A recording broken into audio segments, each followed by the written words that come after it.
what do you do when it's snowing out and you don't have boots? You get some cleats and a couple of plastic bags, and you go walking in the snow. So there's a lot of snow out here, and it's very, very early, so that means they've just started shoveling. When they do that downtown, they use tiny snow plows, if you will. Still early, which is why I could walk in the middle of the street against the light. Don't tell anyone. So I have these little cleats I'm able to put on the bottom of my shoes, but I put plastic bags on them. Because when you walk through the snow with tennis shoes, they seem to get wet.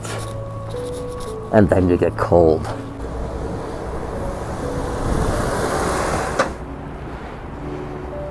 I guess Channel 7 did not see the weather report to find out that there was going to be snow outside and that they needed to shovel. Channel 7 didn't shovel, but the school did. I've always seen the falling ice signs. How am I supposed to do? Hey, wait a minute. Is this just one big promotion for Frozen?